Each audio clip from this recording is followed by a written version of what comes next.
మహిమగల దేవునికి కృతజ్ఞతాస్తుతులు చెల్లిస్తా ఉన్నా.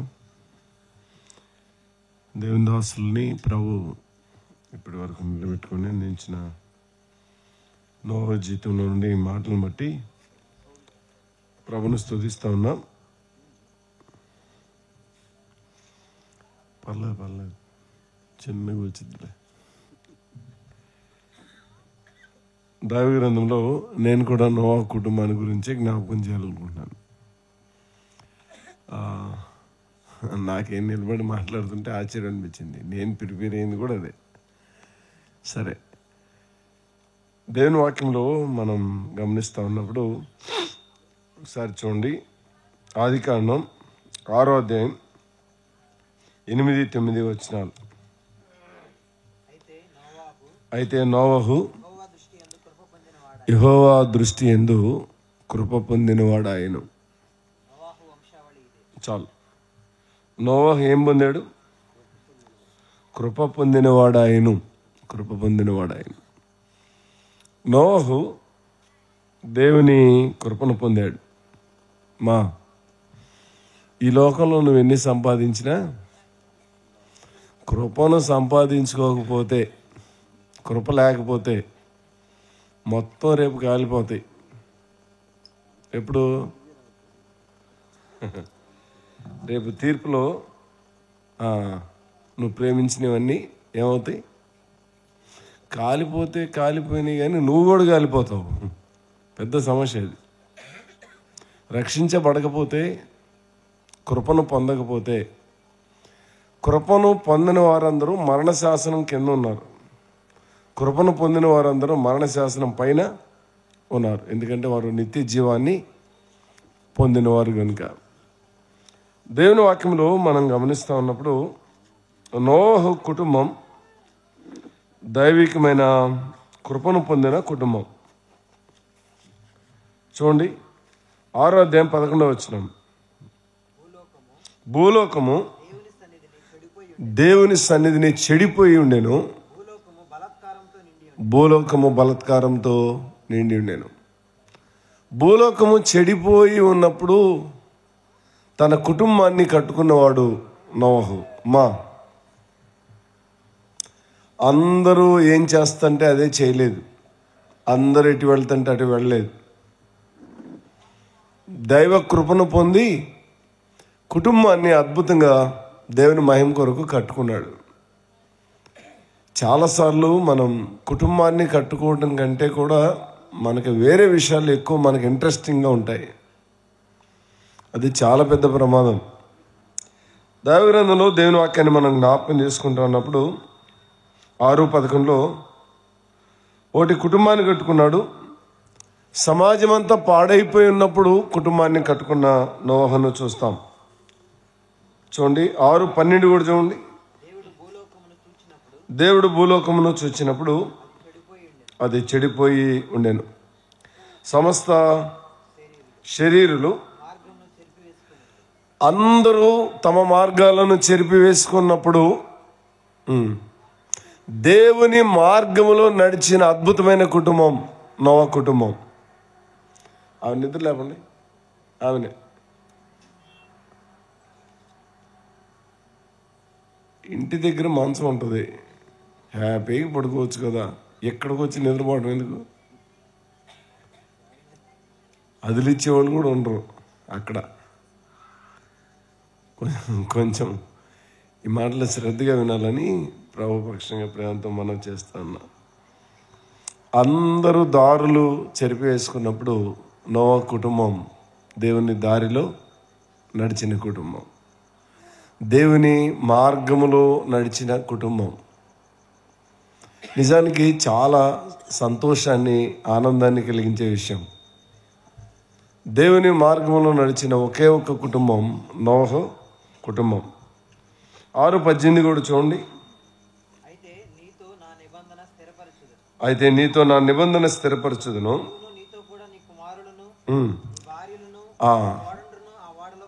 ఓడలో ప్రవేశించు. దేవుని నిబంధన క్రిందకు తన కుటుంబాన్ని తీసుకుని వచ్చిన నోవహును చూస్తాం. దేవుని నిబంధన క్రిందకు తనను తన కుటుంబాన్ని ఈ దైవజనుడు తీసుకొని రాగలిగాడు. మీరు ఈ మాటలు వింటున్నప్పుడు నోవహు జీవితంలో 3 ముఖ్యమైన తలంపులు ఉన్నాయి. ఒకటి, కుటుంబాన్ని కట్టుకున్న నోవహు. 2, ఓడను కట్టిన నోవహు. 3, బలిపీఠాన్ని కట్టిన నోవహు. 3 ఏది కష్టం?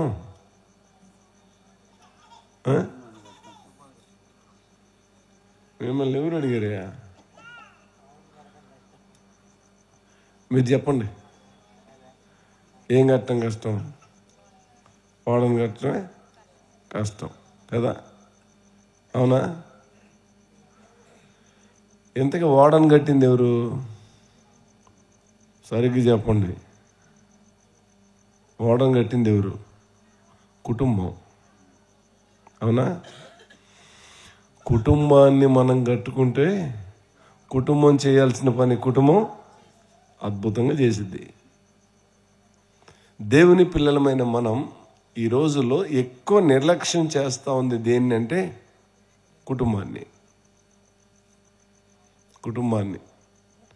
సోదరులకి ఒక పని ఏంటి? శుభ్రంగా వండటం, వాళ్ళకి పెట్టడం, స్నానాలు చేయించడం. ఏడన్నా తిరగని, ఇక మీకు పని ఏం లేదు కదా. కుటుంబాన్ని పాడు చేసుకుంటున్నారు చేతులారా. అమ్మా, పిల్లల్ని నవమాసాలు గర్భాన మోసి ఎలా వాళ్ళని కన్నారో వాళ్ళని పెంచి పెద్ద చేసి క్రమమైన దారిలో నడిపించటం మన బాధ్యత. ఏంటి? మన బాధ్యత. కొంతమంది కాళ్ళు ఎగరేస్తూ ఉంటారు. ఎవరంటే మగపిల్లల్ని కన్నవాళ్ళు. కొంచెం ఆడపిల్లలు కన్నవాళ్ళు కొంచెం తక్కువ ఉంటారు. ఇప్పుడు ఆడపిల్లలు కన్న వాళ్ళు కూడా కొంచెం అలాగే ఉంటున్నారులే. అయితే జాగ్రత్తగా ఉండి, నోవహు బలిపీఠాన్ని కట్టడం కంటే, ఓడను కట్టడం కంటే కుటుంబాన్ని కట్టుకోవడం ముఖ్యంగా ఎంచాడు. కుటుంబాన్ని కట్టుకున్నాడు కనుక కుటుంబం అంతా దేవుని సన్నిధిలో ఉన్నారు. ఎక్కడున్నారు? దేవుని సన్నిధిలో. మీ ఆయన ఇప్పుడు ఎక్కడున్నాడు? కరెక్ట్గా ఈ టైంలో ఎక్కడ ఉన్నాడు చెప్పు? బార్ షాపులో ఉన్నాడు అన్న, అంతేగా? ఎగ్జాక్ట్లీ అంతే.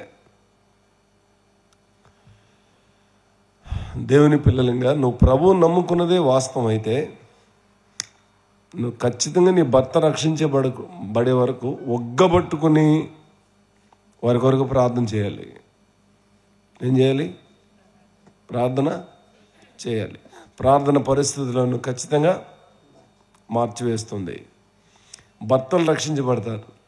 నీ భర్త కూడా నీ వెంటబడి వస్తూ ఉంటే ఎంత సంతోషం కదా. సుబ్బారావు గారని మా దగ్గర ప్రాంతంలో తిమ్మసముద్రం అని ఊరుంది. అక్కడ నీలం సుబ్బారావు గారని ఓ సోదరుడు ఉన్నాడు. ఆయన భార్య తన కొరకు పాపం చాలా కష్టపడింది. బాగా ఏడ్చి ప్రార్థన చేసింది. ప్రార్థన చేస్తే ఆశ్చర్యం, తాను రక్షించబడ్డాడు. రక్షించబడటం మాత్రం కాకుండా సేవకుడయ్యాడు. సేవకుడై చాలా ప్రాంతంలో సేవ చేస్తూ ఉన్నాడు. ఆమె దాటి వెళ్ళిపోయింది, ఆయన ఉన్నాడు. ఇంకా ఎవరికి తెలుసు నీ భర్త ఎంత గొప్ప సేవ చేస్తాడో, ఎంత గొప్ప పరిచర్య చేయగలడో తెలుసా ఎవరికన్నా? తెలీదు. మనం దేవుని సన్నిధిలో ప్రార్థన చేస్తుండగా దేవుడు ఆశ్చర్యకరమైన కృపను, కనికరాన్ని మనకు అనుగ్రహించి మన బిడ్డలను దేవుడు తన సేవ కొరకు నడిపిస్తాడు. నోహు కుటుంబం గురించి ఆలోచన చేయండి. ఒక మాట జ్ఞాపకం చేస్తా. నోహుకి 3 కుమారులు. మొదట నోహు యొక్క మాట విన్నదెవరు? ఆయన భార్యను కట్టుకున్నాడు. నెక్స్ట్ కొడుకులు షేము, హాము, ఎఫేతు. 3 కట్టుకున్నాడు. 3 కట్టుకోవడం కూడా కష్టమే, కానీ 3 భార్యలను కూడా కట్టాడు, కోడల్ని. ఈరోజు కోడలు అత్తల మాట వింటున్నారా? ఏందంట అని చెప్పేది మాకు తెలియదేంటి? ఇట్లా మాట్లాడేవాళ్ళు ఉన్నారు. బైబిల్ బాగా చదువుతారు, మళ్ళీ ప్రార్థన క్రమంగా వస్తారు, దేవునికి కూడా నమ్మకంగా ఇస్తారు. అత్త అంటే లెక్కలేదు, మావ అంటే లెక్కలేదు. అత్తని లెక్క చేయరు, మావని లెక్క చేయరు, అవసరమైతే ఆయన్ని కూడా లెక్క చేయరు. ఏందంట మాట్లాడుతున్నావు, కూర్చో అనేవాళ్ళు ఉన్నారా లేరా? ఏమో మీ ఊర్లో ఎవరు లేరేమో, కానీ మా ఊర్లో అయితే దండిగా ఉన్నారు.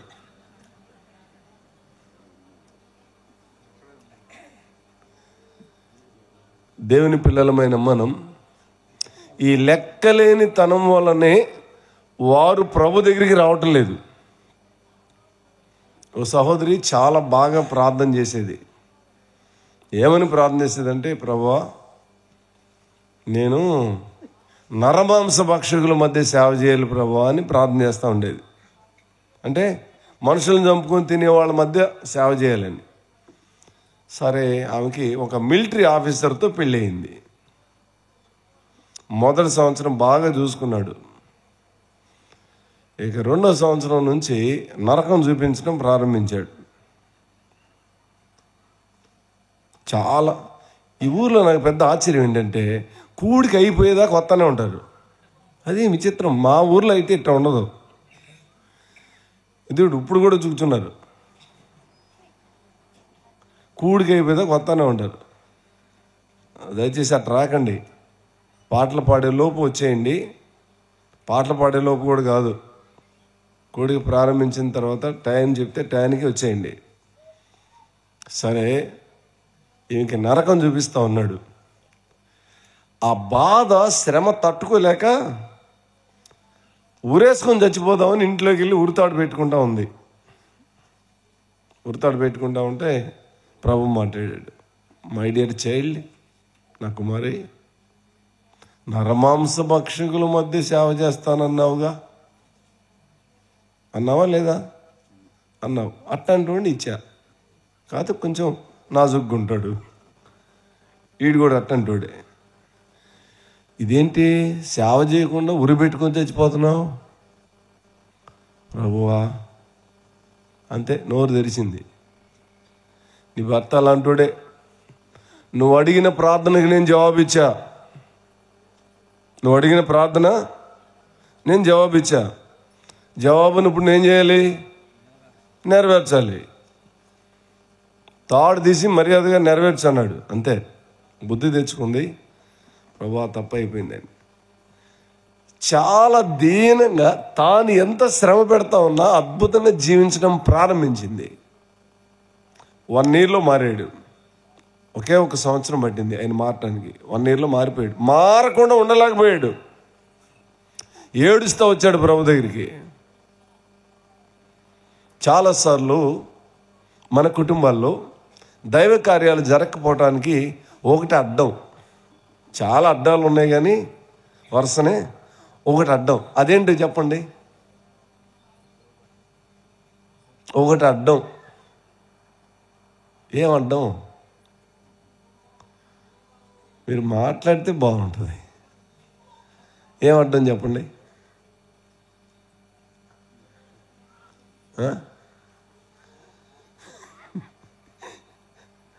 మాట్లాడండి. మీరు మాట్లాడితేనే నేను వాక్యం చెప్పేది. ఏమడ్డం? పర్లేదు చెప్పండి, మీకేం తెలీదా? ఏమడ్డం? నీ కుటుంబంలో నీ ఇంటి వారందరూ రక్షించబడకపోవడానికి చాలా అడ్డాలు ఉన్నాయి. అడ్డాల్లో ముఖ్యమైన అడ్డం ఒకటి అడ్డం. ఏంటి? నీ నోరే. ఏమడ్డం? నోరే. పెద్ద నోరు వేసుకొని పడతావు.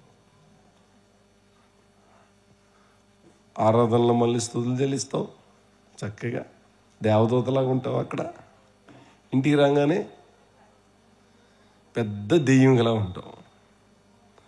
నన్ను క్షమించండి, నేను మిమ్మల్ని టార్గెట్ చేసి మాట్లాడుతున్నాను. దేవుని వాక్యంలో ఈ సంగతులు ఆలోచన చేస్తూ ఉన్నప్పుడు మన జీవితాల్లో కుటుంబాన్ని కట్టుకోవటం చాలా కష్టం. కానీ నోవహు ఏం కట్టుకున్నాడు? భార్యను కట్టాడు, కుమారులను కట్టాడు, కోడళ్ళను కూడా కట్టాడు. అద్భుతమా కాదా? గొప్ప గొప్ప సంగతి. దేవుడు మన గర్భవాసాన్ని ఇచ్చిన బిడ్డల విషయంలో కూడా వారు నీ గర్భాన్ని ఎంతమంది పుట్టారో వారందరూ నిత్యత్వానికి రావాలి, పరలోకానికి రావాలి. ఇది నీ ప్రార్థన ఉండాలి. ప్రభువా, నా కడుపును పుట్టిన వారు నేను కట్టుకున్నవాడు, నన్ను కన్నవాళ్ళు కూడా ఎక్కడికి వెళ్ళకూడదు? నరకానికి వెళ్ళకూడదు అని నీ ప్రార్థన ఉంటే దేవుడు నీ ప్రార్థనకి ఆమెన్ అన్నాడు అనుకో, వాళ్ళందరూ ఎక్కడ ఉంటారు? పరలోకంలో ఉంటారు. కానీ ఇక్కడ నీకు ఉంటుంది. ఏముంటుంది? లోబడి లోబడి లోబడి లోబడి దేవునికి విధేయత కలిగి మనం జీవించాలి. మనం విధేయత కలిగి జీవించేటప్పుడు దేవుడు ఆశ్చర్యకరమైన కృపను, కనికరాన్ని, దయను మన ఏళ్ళ విస్తరింపజేస్తాడు. దేవుని వాక్యంలో కుటుంబాన్ని కట్టుకున్న వ్యక్తులు చాలామంది ఉన్నారు. ఉదాహరణకి యెహోషువ ఉన్నాడు. నేనును నా ఇంటి వారు. కుటుంబాన్ని కట్టుకున్నాడా లేదా? నాకు భలే ఆశ్చర్యాన్ని కలిగించే విషయం ఏంటంటే, నోవహు అంటే భక్తుడు, యెహోషువ కూడా భక్తుడే. కానీ రాహాబు పేరు చెప్పడానికి కూడా ఇష్టపడం. అవునా? ఎవరామె? వేశ్య. కానీ ఏం కట్టుకుంది? కుటుంబాన్ని కట్టుకుంది. ఒక వేశ్య ఏం కట్టుకుంది? కుటుంబాన్ని కట్టుకుంది. రాహాబు కొడుకు పేరు చెప్తారా? రాహాబు కొడుకు పేరు బోయజ్. బోయజ్ ఎంత భక్తికి వెళ్ళవడో. బోయజ్ ఎవరిని చేసుకున్నాడు? రూత్కి ఎవరు పుట్టారు?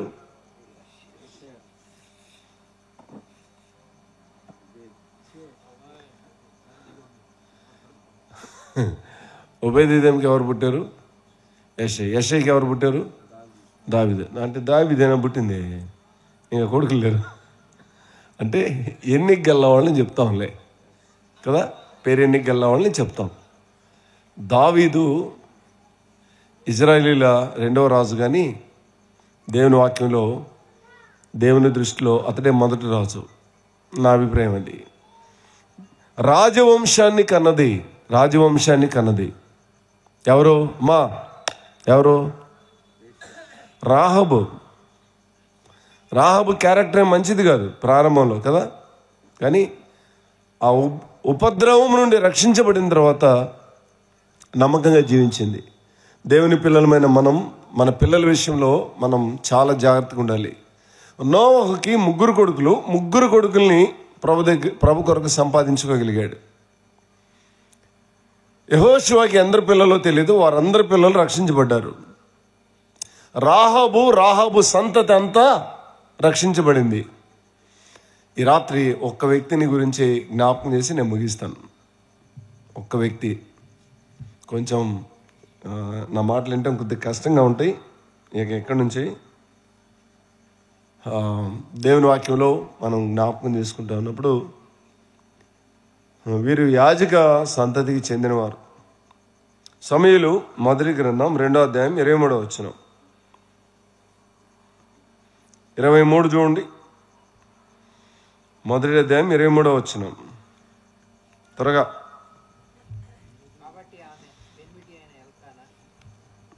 2:23. 2:23.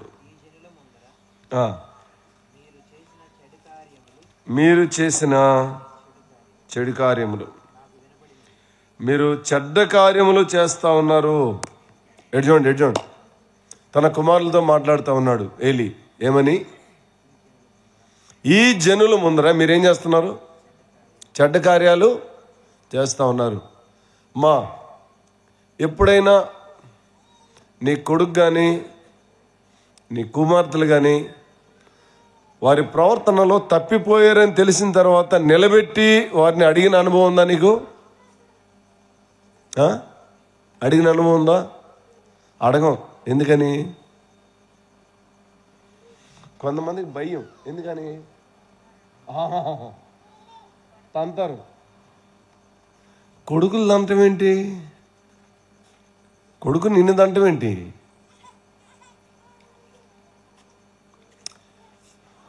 క్రమమైన భక్తిలో వారిని పెంచిన అనుభవాన్ని మనం కలిగి ఉంటే నీకు వారు భయపడాలి, వారికి నువ్వు కాదు భయపడాల్సింది. ఎవరికి వారు భయపడాలి? పిల్లలు తల్లిదండ్రులకి భయపడాలి. చాలాసార్లు నువ్వు అడిగుంటే వాడు సరే ఉండేవాడు, నువ్వు క్రమపరిచుంటే ఆమె సరే ఉండేది. బిడ్డలు పాడైపోవటానికి కారణం ఏంటంటే విశ్వాసంలో నోళ్లు మూసుకోవటం. అనవసరమైన వాటికేమో నోరు తెరుస్తావు, అవసరమైన దగ్గర మాత్రం నోరు మూసుకుంటావు. మనంతా రివర్సే. అక్కడ చెప్పాడు చెట్టు పండు తినొద్దు, తింటే చచ్చిపోతారు అన్నాడు. తినకుండా చచ్చిపోయారు. ఇక్కడ చెప్పాడు ఇది నా శరీరం, ఇది నా రక్తం, తినండి తాగండి అన్నాడు. అంటే ఏం చేస్తున్నారు? తినకుండా తాగకుండా అంత రివర్సే మనం. అక్కడ తినద్దంటేనేమో తిని తెచ్చారు, ఇక్కడ తినమంటేనేమో తినకుండా చచ్చిపోతా ఉన్నారు. దేవుని పిల్లలమైన మనం చాలా జాగ్రత్తగా ఉండాలి. చూడండి మరొక మాట, 24వ వచనం చూడయ్యా. నా కుమారులారా ఇలాగ చేయవద్దు, నాకు వినబడినది మంచిది కాదు. యెహోవా జనులను మీరు అతిక్రమింపజేస్తా ఉన్నారు. ఎటు చూడండి, మీరు ఏమో యాజకులు, మందిరానికి వచ్చే వారందరూ మీ ప్రవర్తన చూస్తూ ఉంటారు. మీ ప్రవర్తన చూస్తూ ఉన్నప్పుడు ఏం చేస్తారు? మీకులాగా ప్రవర్తిస్తారు. ఈరోజు ఈ తల క్రాఫ్లు కానీ డ్రెస్సులు కానీ అన్నీ ఎక్కువ ప్రభావితం చేస్తుంది. ఏదో చెప్పనా? Cine field. అవునా? అవునా కాదా? వాడే క్రాప్ చేసుకుంటే నువ్వు అదే క్రాప్, వాడే డ్రెస్ వేసుకుంటే అదే డ్రెస్. వాళ్ళు కూడా తెస్తారు అవి అట్లాంటివే. ఆ షాపులో కూడా అదే తెస్తారు. పలానా కట్టుకున్న చీరమ్మా అని చెబుతారు. ఇది కట్టుకున్న చీర నాకెందుకు అమ్ముతారు? అమ్ముతారు. అడుగుతావా? అడగవు. అవునా అవునా అన్నయ్య, అవునక్కయ్య అని చెబుతాడు. కొనుక్కొని కట్టుకుంటాం. ఏం చేద్దాం? విచిత్రమైన మనుషులం. చూడండి 25వ వచనం. నరునికి నరుడు తప్పు చేసిన ఎడల దేవుడు విమర్శ చేయను కానీ యెహోవా విషయంలో పాపం చేసిన ఎడల వాని కొరకు ఎవడు విజ్ఞాపన చేయను. మీరు పాపము చేయుచున్నారు. మా పిల్లలతో చెప్తున్నాడు, మీరు పాపము చేయుచున్నారు, మీరు పాపం చేయుచున్నారు. పాపం చేయుచున్నారని చెప్పినా కానీ వాళ్ళు తండ్రి మాటలు వినలేదు. విన్నారా? వినలేదు. అంతవరకు అయిపోయింది ఆయన పని. ఇంకా దేవుడు చెప్పడం ప్రారంభించాడు. ఎటు చూడండి, దేవుడు ఏం చెప్పాడంటే 29వ వచనం. 29. నా నివాస స్థలమునకు నేను నిర్ణయించిన బలి నైవేద్యమును మీరేలా తృణీకరించున్నారు? మిమ్మను క్రొవ్వబెట్టుకొనుటకై నా జనులను ఇజ్రాయేలీలు చే నైవేద్యములను శ్రేష్ఠ పరదానం పట్టుకొనుచు నీకంటే నాకంటే నీ కుమారులను నీవు గొప్ప చేయుచున్నావు. ఈ అధ్యాయంలో 2 మాటలు మనం గమనిస్తాం. నీ పిల్లలను కొవ్వ పెడుతున్నావు అన్నాడు దేవుడు. అమ్మా ఏం పెడుతున్నావు? కొంచెం కష్టంగానే ఉంది మాట. నీ పిల్లలను కొవ్వ పెడుతున్నావు అన్నాడు. అంటే అంటారు కదా, మాట వినకుండా ఇష్టం వచ్చినట్టు ప్రవర్తిస్తుంది. ఏం కొవ్వుబడి చేస్తున్నావురా అంటాం కదా. దేవుడే అన్నాడు, నీ పిల్లల్ని ఏం చేస్తున్నావు? పిల్లల్ని పెంచండి కానీ కొవ్వ పెట్టకండి. వాళ్ళు నీకు ప్రమాదం అవుతారు, సమాజానికి ప్రమాదం అవుతారు, దేవునికి అసలు పనికే రారు. దేవుని సన్నిధిలో యాజక ధర్మం జరిగిస్తున్న వీరు కొవ్వు బట్టి ప్రవర్తించారు. అంటారు కదా కొంతమంది, వీడి కళ్ళల్లో ఏం కావరం ఉంది అని. అంటే ఏముందని? కళ్ళ నిండా కొవ్వు ఉందని. అర్థమైందా? కొవ్వు పడితే ఇటు చూడు, కళ్ళు కనపడటం కాదు, అసలు ఎవడిని లెక్క చేయడు. వీళ్ళు కూడా అట్లాంటి వాళ్ళే.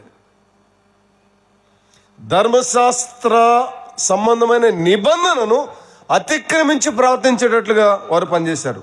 తర్వాత చూడండి, నీ పిల్లలను కోవబెట్టుచున్నావు, నీ పిల్లలను నాకంటే గొప్ప చేస్తా ఉన్నావు. అమ్మా, పిల్లలు లేకముందేమో అయ్యా లేరు దేవా దేవా దేవా పిల్లల్ని. ఇది మా బామద్దున్నాడు ఇక్కడ ఇప్పుడు 12 సంవత్సరాల వరకు పిల్లలు లేరు. ఎట్ట దేవుడు కొడుకు కూతుర్ని ఇచ్చారు. వాళ్ళు ఎట్టున్నారు అడగండి చెప్తాడు. దేవుడు అంటున్నాడు, నీ పిల్లలను ఏం చేస్తున్నావు? నాకంటే గొప్ప చేస్తున్నావు. చేయొచ్చా? అమ్మా, నీకెవరు గొప్ప? మాటలు చెప్తానికి సంతోషంగా ఉంటుంది, తినడానికి కూడా.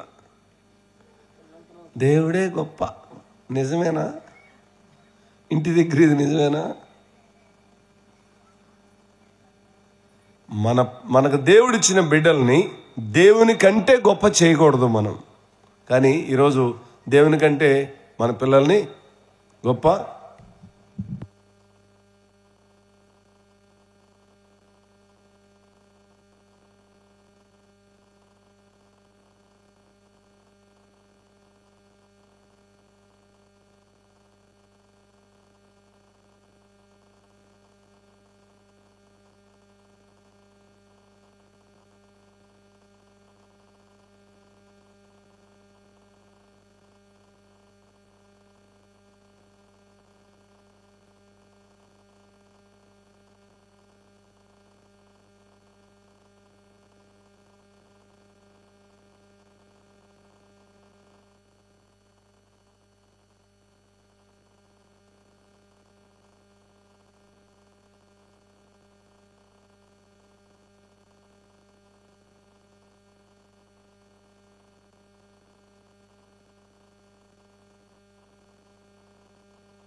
ఆమె లేపండి. నాకెళ్ళి చూడండి. దేవుని పిల్లలమైన మనం మన కుమారులను దేవుని కంటే ఎక్కువ చేయకూడదు. ప్రవర్తన ద్వారా నువ్వు చేస్తా ఉన్నావంటే దెబ్బతింటావు. గుర్తుపెట్టుకోండి. తర్వాత మాట చూడండి, ఆయన 30వ వచనం త్వరగా.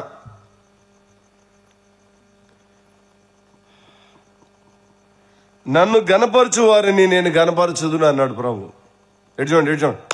నువ్వు నన్ను గనపరిస్తే నేనేం చేస్తాను? నేను నిన్ను గనపరుస్తాను. నన్ను గనపరిచే వారిని నేను నిన్ను గనపరుస్తాను. మా దగ్గర ఒక సోదరు ఉంది, 3 కొడుకులు, ఒక్కరు చూడరు. మందిరంలో ఉండమంటే మందిరంలో ఉండదు అని. పాపం ఆడ తిరిగి ఏడు తిరిగి ఇప్పుడు ఎవరు చూడట్లా. ఒక కొడుకు చనిపోయాడు. ఆయన భార్య, నేను చూస్తానమ్మా నా దగ్గర ఉండని తీసుకెళ్ళింది. దేవుని పిల్లలమైన మనం చాలా జాగ్రత్తగా మనం ఉండాలి. ఈ భాగంలో మనం గమనిస్తున్న మాట, నన్ను గనపరిస్తే నేను నిన్ను గనపరుస్తా. అమ్మా, అర్థమవుతుందా? నువ్వు దేవుని గనపరిస్తే దేవుడు నిన్ను గనపరుస్తాడు. గనపరచడా? ఖచ్చితంగా గనపరుస్తాడు. తర్వాత మాట చూడండి, 31, 32 చూడండి. 31 చూడండి. నీ బలాన్ని తక్కువ చేతును అన్నాడు. నువ్వు నన్ను గనపరచట్లేదు, నన్నేం చేయలేదు, నన్ను గనపరచట్లేదు. నాకంటే నీ పిల్లలను నువ్వు గొప్ప చేస్తావు కాబట్టి నేనేం చేస్తాను? చూడండి, రాబోయే దినాల్లో నీ బలాన్ని తక్కువ చేస్తా. ఇప్పుడు ఎక్కువ ఉంది నీ బలం, ఏం చేస్తాను రాబోయే దినాల్లో? సహజంగా దేవుడు ఏం చెప్పాలి మనతో? నీ బలాన్ని నేను ఎక్కువ చేస్తానని చెప్పాలి. కానీ ఏం చెప్తున్నాడు ఇక్కడ? తక్కువ చేస్తా. తర్వాత మాట, నీ ఇంట ముసలివాడు ఉండడు అంటే అంత వయసులోనే చనిపోతారు. చాలా భయం వేసే మాటలు ఇవి, బాధ కలిగించే మాటలు, నొప్పి కలిగించే మాటలు. నీ ఇంట ముసలివారు ఉండరు. ఇంకేం చెప్పాడు? 33,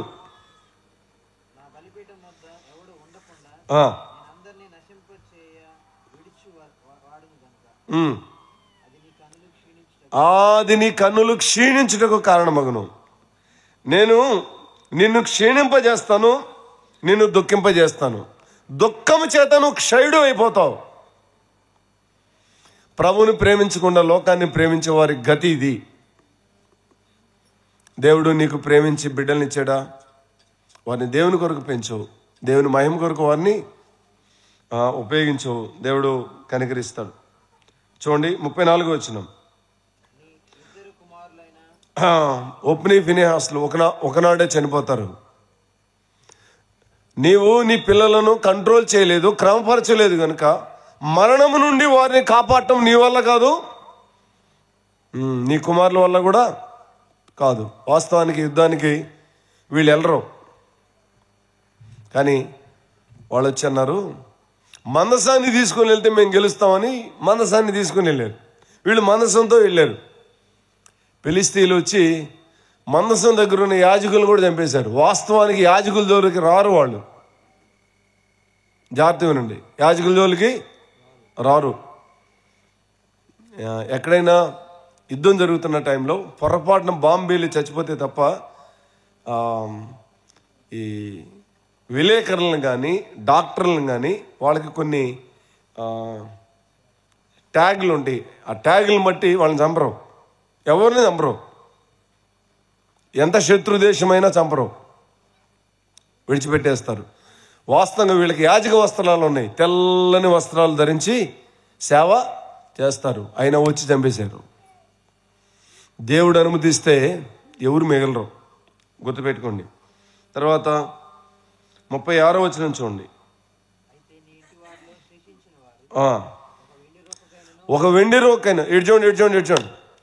నీ ఇంట్లో ఎవరైనా కొరవసారి మిగిలేరనుకో, వాళ్ళు యాజకుల దగ్గరకు వచ్చి దండం పెట్టి, అయ్యా ఏదన్నా బతకడానికి ఏదన్నా పని అని అడుక్కుంటారు. ఇప్పుడు నువ్వు ఇతరులకి ఉన్నతమైన శ్రేణికి రప్పించే వ్యక్తిగా నువ్వు ఉన్నావు. నీ సంతతి ఎలా అవుతారంటే దండం పెట్టి ఉద్యోగం అడుక్కుంటారు. దేవుణ్ణి ప్రేమించిన వారి గతి ఇది. ప్రభుని ప్రేమించిన వారి గతి ఇది. దండం పెట్టి ఉద్యోగం అడుక్కుంటారు. కొన్నిసార్లు దండం పెట్టి ఉద్యోగం అడుక్కున్నా కానీ ఉద్యోగం దొరకదు. వస్తుందండి ఇప్పుడు. ఇంకా చూడండి, ఒక మాట జ్ఞాపకం చేస్తాను. 13-14 వచనాలు, 3వ అధ్యాయం 13-14 వచనాలు. తమ కుమారులు తమను తాము శాపగ్రస్తులుగా చేసుకుని చున్నారని తాను ఎరిగి వారిని అడ్డగించలేదు కనుక అతని ఇంటికి నిత్యమైన శిక్ష విధింతును అని చెప్పాడు దేవుడు. ప్రభునందు ప్రియమైన వర్లరా, పరలోకమందున దేవుడు తన విశేషమైన కృపను కనికరాన్ని మనేళ్ళ చూపడానికి ఇష్టపడతా ఉన్నాడు. ఆయనే నిన్ను నన్ను ప్రేమించి నీ కొరకు నా కొరకు వచ్చి, మనమందరం ఏలీ కుమారుల కంటే దారుణమైన మనుషులం. అయితే మన దోష శిక్ష ఆయన భరించాడు. నేను ఒక 3 నిమిషాల్లో ముగిస్తా. నాకెళ్ళి చూడండి. మన కొరకు ఆయన శాపగ్రాహిగా అయ్యాడు. 3వ అధ్యాయం 13వ వచనం, గలతీయులకు రాసిన పత్రిక. ఆయన మన కొరకు శాపగ్రాహి అయ్యాడు. శాపగ్రాహి అయ్యి ఆయన 5 ఆశీర్వాదాలు ఇచ్చాడు మనకి. 1 ఆశీర్వాదాన్ని ఇచ్చాడు, 2 ఆత్మనిచ్చాడు, 3 కృపనిచ్చాడు, 4 నీతినిచ్చాడు, 5 విశ్వాసాన్ని ఇచ్చాడు. శాపగ్రాహి అయి, ఆయన శాపగ్రాహి అయి నీకు నాకు ఇట్టి గొప్ప భాగ్యాన్ని ఇచ్చాడు. ప్రభు పిల్లలమైన మనం అప్పగించుకొని ప్రభుని ప్రేమించే అనుభవాన్ని కలిగి ఉందాం. ఎటు చూడండి, నోవా కుటుంబం ప్రభుని ప్రేమించిన కుటుంబం, ప్రభుని హత్తుకున్న కుటుంబం. వారి ద్వారా ప్రపంచాన్ని మళ్ళీ దేవుడు పునర్నిర్మించాడు. ప్రభుని ప్రేమించిన వారందరూ ఏమయ్యారు చెప్పండి? నేను నిన్నే ఆలోచన చేస్తుంటే ఒక ఆలోచన వచ్చింది, భలే కష్టం అనిపించింది ఇది. అదేంటంటే 8 మంది తప్ప ఆనాటి ప్రపంచంలో బతికిన వాళ్ళు ఎవరికి సమాధి చేయలే. ఎవరికి సమాధులు లేవు. సమాధి చేశారా? ఏమయ్యారు వాళ్ళందరూ? నీటి వరదలో మునిగి సమాధి కూడా ఉండదు నీకు. జాగ్రత్త విను, ఏముండదు. కరోనా వస్తే దిక్కుముక్క లేదు. కరోనా వచ్చిన ప్రారంభ దినాల్లో నాకు తెలిసిన అవి చూస్తూ ఉంటే, వాట్సాప్లు చూస్తూ ఉంటే చాలా ఆశ్చర్యం అనిపించింది. గొప్ప గొప్ప వ్యక్తులు ఏమి లేవు, సమాధులు కూడా లేవు. ఐఏఎస్ ఆఫీసర్ ఒక ఆయన సమాధి చేయడానికి ఎవరు రాలా. మరణం అంటే అంత భయం మనిషికి. ఆలోచన చేయండి, ప్రభుకి లోబడండి, బిడ్డలను దేవుని కొరకు పెంచండి. అయితే ఇచ్చిన బిడ్డలను దేవుని కంటే ఎక్కువగా చేయొద్దు, ఎక్కువగా పెంచొద్దు, ఎక్కువగా చేయొద్దు. నీ కుమారులను నీవు నాకంటే గొప్ప చేయుచున్నావనే మాట నిన్ను అనకూడదు. దేవుడు అలా పెంచు, ప్రభు దీవిస్తాడు. ఆ కుటుంబాలు వర్ధిల్లుతాయి. అటు కృపా మహిమగల దేవుడు మన ఏళ్ళ విస్తరింప చేయనుగాక. రైట్, మంచిది. తల వంచండి, ప్రార్థన చేద్దాం.